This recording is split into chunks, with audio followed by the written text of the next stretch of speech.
lupa doa dulu. Oh iya, lupa doa.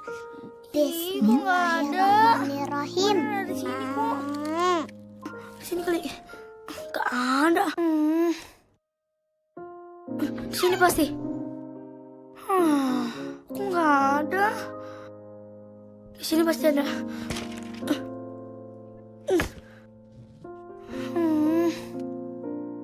Mana sih? Cari buku PR ya. Iya, Uma. Bisa telat nanti. Kemarin ada di sini kok. Udah dicek di bawah selimut belum? Musa yakin kemarin ada di sini. Tapi di kolong nggak ada.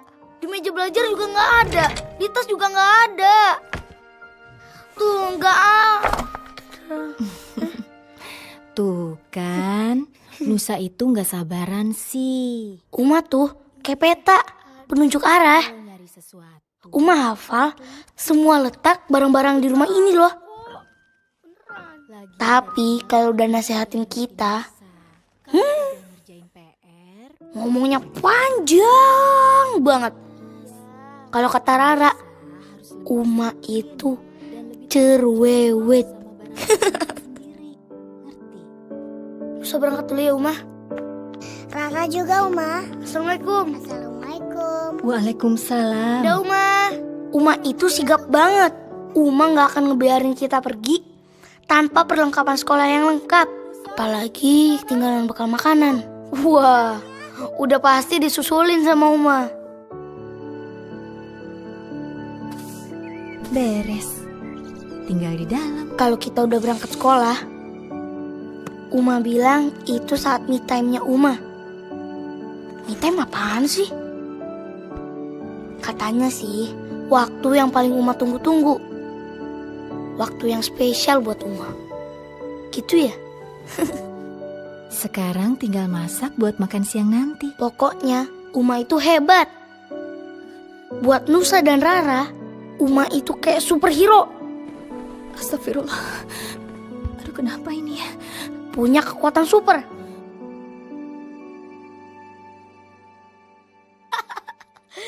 Bisa gitu. Kalau lagi nggak ada Uma, kita bisa nonton TV sepuasnya. Apalagi Rara, makan terus. Hah? Mana? Remote mana? Aduh, beresin. Ra, cepet beresin, Ra, beresin. Assalamualaikum. Waalaikumsalam. Oh, Tante Dewi. Bukannya tadi Tante sama Uma. Umanya mana? Begini nih, Nusa, Rara sini deh sebentar. Tante mau ngomong nih. Ya. Kenapa Tante? Jadi, betul tadi Tante sama Uma ke rumah sakit. Lalu Uma ketemu sama dokter, diperiksa. Dan dokter mengatakan kalau Uma sakit. Astagfirullahaladzim. Uma. Ra.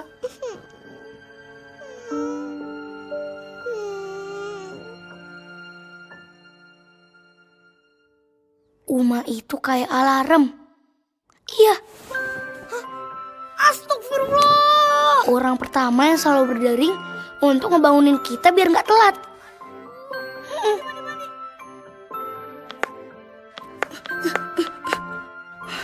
Nusa sama Rara paling suka sarapan sama roti telur. Enak banget. Kayaknya nggak ada roti telur seenak buatan Uma.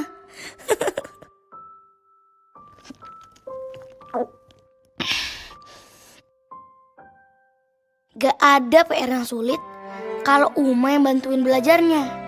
Rasanya Nusa sama Rara kayak punya guru pribadi.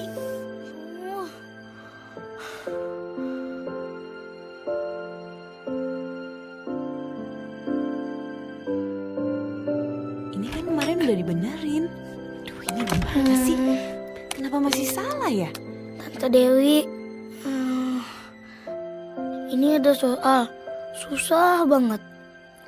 Bantuin ajarin Nusa ya. Maaf Nusa, kenapa? Aduh, Nusa maaf ya. Enggak tante, nggak jadi. Ini tante masih ngerjain ini nih. Maaf banget. Iya nggak apa-apa tante. Tuh kan, ini nih yang salah. Kenapa bisa isi ini ya? Kemarin kan harusnya. Tante Dewi, Rara mau dibacain cerita sebelum tidur. Boleh ya? Rara sayang, tante minta maaf ya. Hah? Tante Dewi harus selesaiin PR-nya nih. Coba Rara lihat, masih banyak banget kan? Tapi kan Rara nggak bisa tidur kalau nggak dibacain. Biasanya kan Uma yang bacain Rara. Iya sayang, tante tahu kok.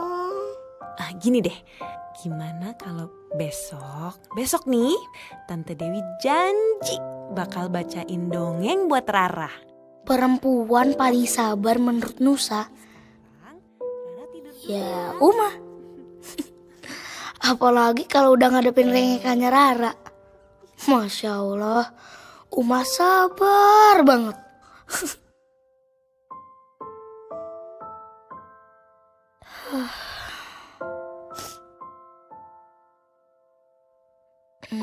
Itu Bang, kalau udah malam Abah juga selalu ngingetin Nusa harus bisa jagain Uma dan Rara kalau Abah lagi jauh di sana. Anak laki harus menjadi pelindung keluarganya, gitu kata Abah. Ntar Rara malah gak bisa tidur. Nusa awalnya sih gak pede, tapi kata Abah Nusa pasti bisa.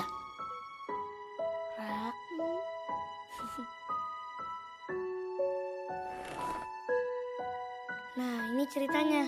Pada suatu hari, orang yang tidak terkenal di bumi, tapi terkenal di langit. Wah.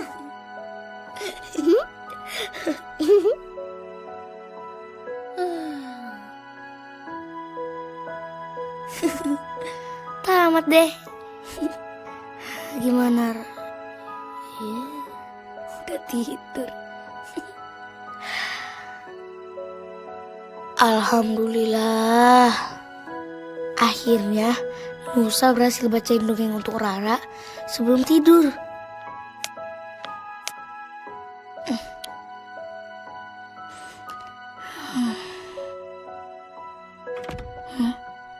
Nusa baru ngerti kalau jadi Uma itu gak gampang.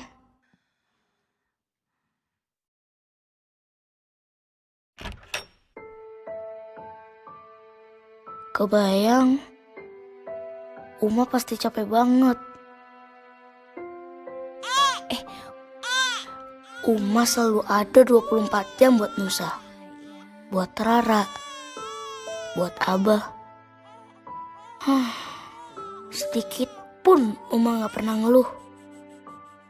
Sayang. Assalamualaikum warahmatullahi wabarakatuh. Nusa gak akan pernah bisa balas kebaikan dan kasih sayang Uma. Nusa cuma punya doa untuk Uma, Abah, Rara, supaya kita semua dikumpulkan lagi di surganya Allah.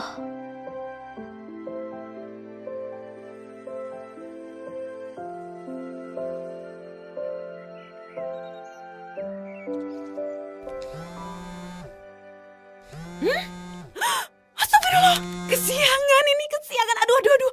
Anak-anak pasti telat. Aduh. Nusa bangun sayang.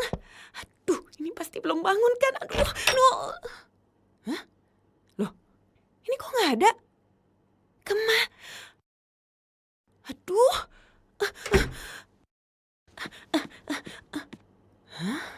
Pagi Tante Dewi. Tante Dewi, sini Tante. Yuk sarapan dulu. Kan sudah buatin roti telur. Uma pernah bilang kan, kalau Nusa itu harus mandiri. Jadi gak boleh bergantung sama orang lain. Nah, sekarang Nusa udah bisa bikin roti telur, gak pakai gosong lagi. Ya, walaupun gak seenak buatan Uma sih. Makanya Uma cepet sembuh dong. Biar bisa bikin roti telur yang enak lagi. Tapi sekarang Nusa juga bangunnya lebih pagi. Udah gitu, Nusa juga rapiin tempat tidur sendiri, Uma. Pokoknya Uma gak usah khawatir deh. Masya Allah, pinter ya anak Uma. Iya, Uma. Makasih ya sayang, udah jadi anak hebat buat Uma, Abah, dan Rara. Uma seneng banget dengarnya. Anak Uma udah mandiri. Rara juga mandiri. Ini aku taruh di sini Mandi ya kalau ada yang mau minum ya. sendiri. Pakai baju sendiri. Gaya tuh, Uma. Iya, Terus pinter. sarapan sendiri. Tidur sendiri. Rara juga pinter. Oh ya Uma, Apa? roti Kenapa? telur buatannya Tante Dewi gosong. Hah? Iya, Uma. Gosong. Bener. Masa sih? Wah. Ini pasti ngomongin aku ya? Iya kan? Pasti kamu lagi ceritain tentang roti terenak di dunia meskipun gosong itu. Iya, gosong. Ada Tante Dewi. Gosong kayak panci Uma. Sini. Tante Dewi, kritikin terus Tante Dewi.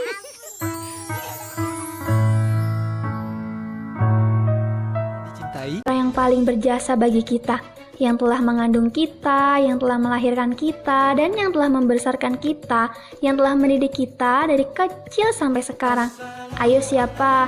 Pasti kalian sudah pada tahu kok. Nah, mereka adalah ibu dan bapak kita. Oleh sebab itu, sebagai tanda rasa syukur kita kepada Allah Subhanahu wa Ta'ala dan tanda terima kasih kita kepada orang tua kita harus beradab kepada mereka. Nah, adapun adab-adab yang harus diterapkan kita yaitu yang pertama, taat kepada kedua orang tua selama tidak mendurhakai Allah. Hukum mentaati kedua orang tua adalah wajib bagi setiap muslim, sedangkan mendurhakai orang tua merupakan perbuatan yang diharamkan oleh Allah, kecuali jika mereka menyuruh kita untuk menyekutukan Allah. Adapun cara penolakan atas perintah maksiat harus dilakukan dengan sikap yang baik dan tutur kata yang santun, agar orang tua kita tidak tersinggung atas ucapan kita. Contohnya, ketika orang tua kita menyuruh kita sholat, maka kita harus segera melaksanakannya. Terlebih, sholat adalah kewajiban kita. Ketika orang tua kita menyuruh kita ngaji, kita harus melaksanakannya. Menyuruh kita belajar, kita juga harus melaksanakannya. Yang kedua, yaitu berbakti kepada orang tua, atau birrul walidain, dan merendahkan diri di hadapan kedua orang tua. Birrul walidain berarti berbuat kebaikan terhadap kedua orang tua. Lawan dari birrul walidain yaitu uququl walidain, yang artinya mendurhakai kedua orang tua. Durhaka kepada kedua orang tua merupakan dosa besar yang dibenci oleh Allah. Jadi, kita diwajibkan untuk berbakti dan selalu tunduk kepada kedua orang tua kita. Karena ridho Allah terletak pada ridho orang tua dan murka Allah terletak pada murka orang tua. Contoh sikapnya yaitu dengan senantiasa meminta maaf kepada orang tua kita, senantiasa membantu orang tua kita yang kesusahan, senantiasa membantu orang tua kita dengan pekerjaan rumah. Kali-kali bolehlah memijit orang tua kita agar rasa capek yang dialami bisa berkurang atau bahkan hilang. Memberikan hadiah agar orang tua kita senang dan merawatnya ketika sakit. Yang ketiga yaitu sikap sopan, berbicara santun, dan tidak mencaci kepada kedua orang tua. Sikap dan perilaku yang benar kepada kedua orang tua adalah dengan tidak berkata dan tidak pula berlaku kasar, yaitu jangan sampai kita mengatakan kepada kedua orang tua perkataan yang jelek, meskipun kata yang paling ringan yakni yang berarti desahan karena bosan atau dongkol.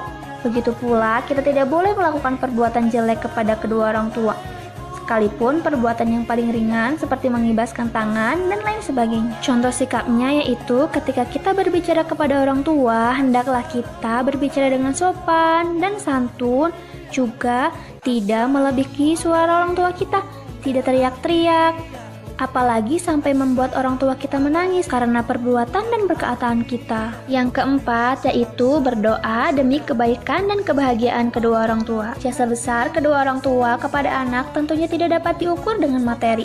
Salah satu cara yang dapat dilakukan anak kepada kedua orang tua adalah balas budi, yakni berupa doa.